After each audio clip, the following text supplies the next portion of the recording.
Salam saudara-saudaraku, Bapak Ibu dan Saudara. Perkuliahan kita hari ini kita lanjutkan hari kedua, tetap dalam pembahasan Roma pasal 6 ayat 1 sampai 14. Namun kayaknya terpanjang sekali, nanti kalau sesampainya paling enggak sampai ayat 4.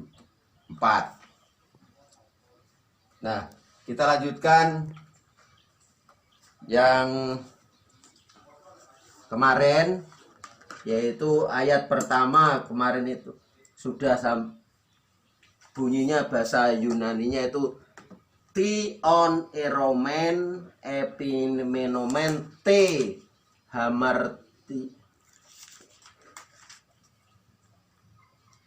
hamartia ina hekaris pleonase. Nah, sekarang kita akan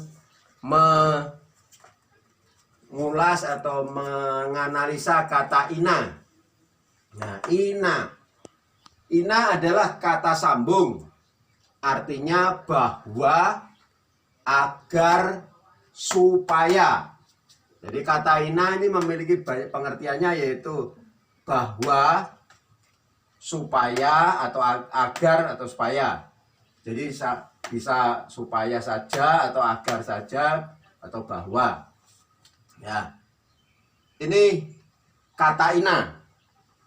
Kita lanjutkan setelah kata ina, yaitu kata pleonase.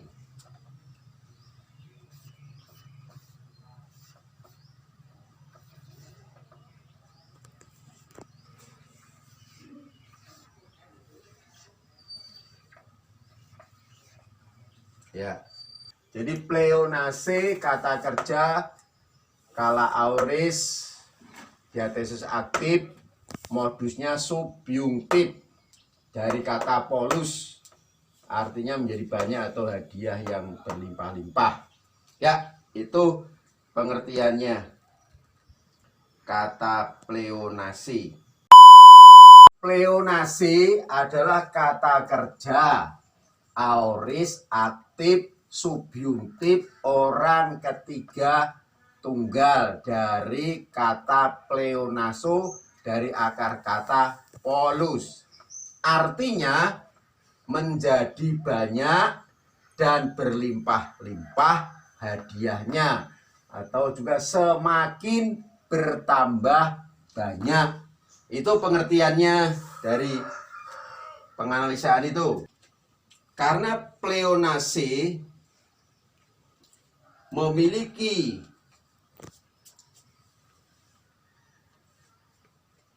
modus subjungtif, lalu berkala aorist, diatesis aktif,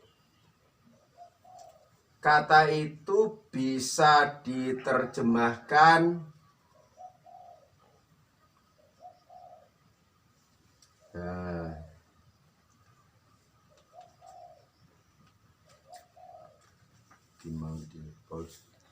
itu modus subjungtif yang memiliki kala aorist. Tindakannya adalah kata pleonase dapat diartikan dia telah memberikan. Jadi karena mod subjungtif aktif aorist orang ketiga tunggal, maka dapat diterjemahkan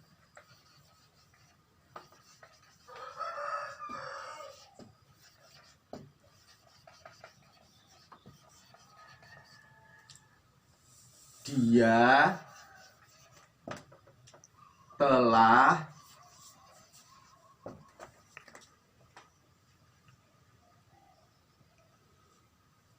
memberikan hadiah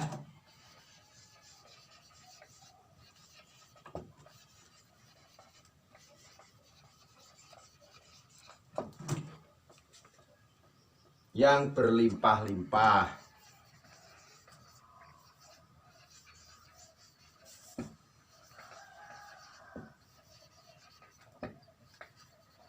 Pengertian ini diambil dari dia adalah orang ketiga tunggal, telah itu adalah aoris, memberikan itu adalah aktif. Diatesisnya aktif. Ya. Jadi seperti inilah penganalisaan kata pleonasme. Nah, sekarang kita lanjutkan kata lain. Di kata pleonasme tadi artinya adalah dia telah memberikan hadiah yang berlimpah-limpah atau dia telah memperbanyak hadiah. Lalu kita gandeng dengan sebelumnya, yaitu dengan kata epimenomen te hamartia inahe karis pleonasme, ya,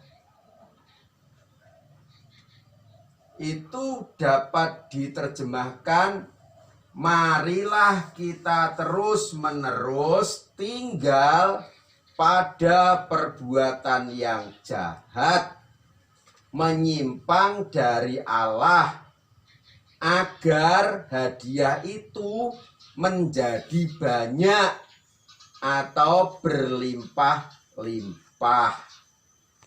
Nah, itu terjemahannya seperti itu kalau. Nah, tetapi kembali kepada kata epimenomen. Epimenomen. Nah, kata epimenomen itu sebenarnya berasal dari gabungan dua kata, yaitu epi. Ini kata depan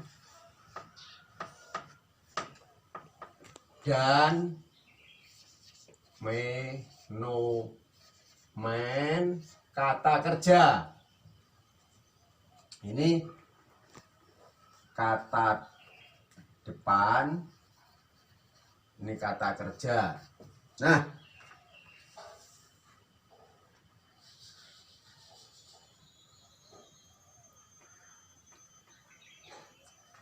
kata depan itu preposisi. Di dalam diktat nanti dibaca gunanya, salah satu gunanya preposisi. Nah, sekarang kata epimenomen tadi adalah epi. Ini epi adalah preposisi. Nah, kalau epi digabung dengan kata kerja menomen atau preposisi digabung dengan kata kerja, ini pengertiannya bisa berubah menjadi beraneka nuansa pengertian yang lebih tegas dan lebih jelas. Ya. Jadi kata epimenomen berarti kalau marilah kita terus-menerus berbuat, kata berbuat lebih tegas dan lebih banyak memiliki arti dibanding dengan kata tinggal. Ya, meno itu tadi kan tinggal, tetapi karena kata kerja ini digabung dengan kata depan atau preposisi, maka bukan ini tinggal, tapi pengertiannya berbuat. Kata lebih berbuat lebih tegas dibanding dengan tinggal. Pengertiannya seperti itu. Jadi disitulah pentingnya kita belajar punya diktat. Jadi kita ngerti fungsi daripada preposisi. Jadi ingat, kalau preposisi bergabung dengan kata kerja, arti dari kata ini bisa berubah berbagai nuansa makna, dan perubahan itu akan lebih mempertegas dari pengertian asal. Oke, itu tentang kata epimenomen. Tadi ada yang kelewatan. Setelah ina itu harusnya karis dulu. Coba tadi pleonase kita ekspos dulu. Tapi nggak mengapa. Sekarang kita mengekspos atau menganalisa kata karis. Ya. Kata karis adalah kata benda nominatif yang artinya gembira, sukacita, kasih, karunia, anugerah dalam Kristus, hadiah cuma-cuma, berkat keselamatan yang bersumber dari Tuhan Yesus sebagai hadiah diberikan cuma-cuma oleh Allah, bukan karena kebaikan penerimanya. Itu kata karis, ya. Nah, sekarang ayat 1 sudah lengkap, maka semuanya saya hapus, lalu saya akan merangkai-rangkai tadi. Ayat 1 kalau digabung semuanya saya bisa merangkainya begini. Ayat pertama terjemahannya hasil dari analisa semuanya, yaitu kita akan mengatakan apa kemudian, marilah kita terus-menerus berbuat dosa agar anugerah itu berlimpah-limpah. Bandingkan dengan penerjemahan dari LAI, ya, seperti ini yang hasil dari analisa kita. Nah, setelah itu mari kita lanjutkan ayat 2 dengan kata megenoito.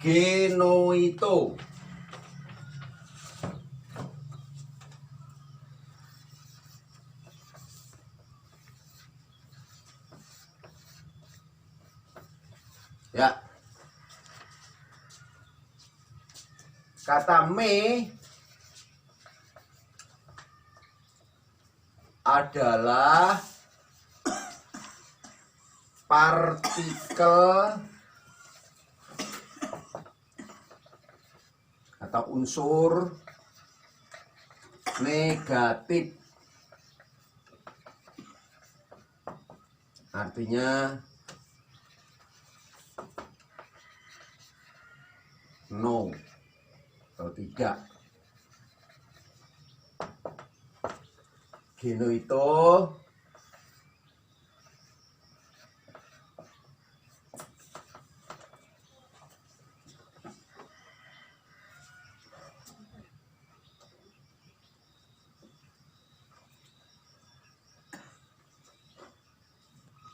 orang ketiga tunggal.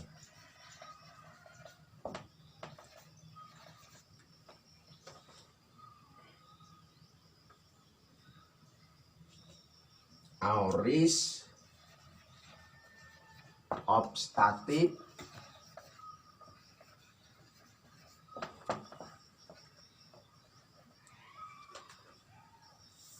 dari kata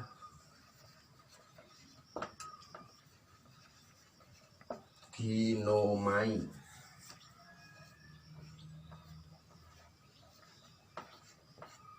Artinya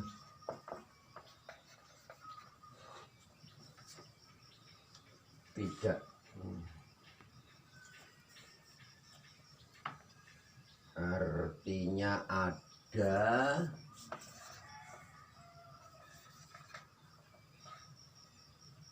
benar,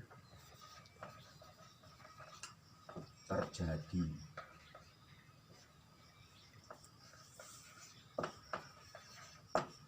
Maka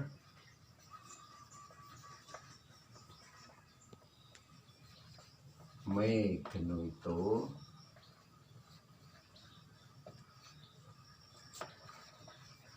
artinya tidak benar, tidak terjadi.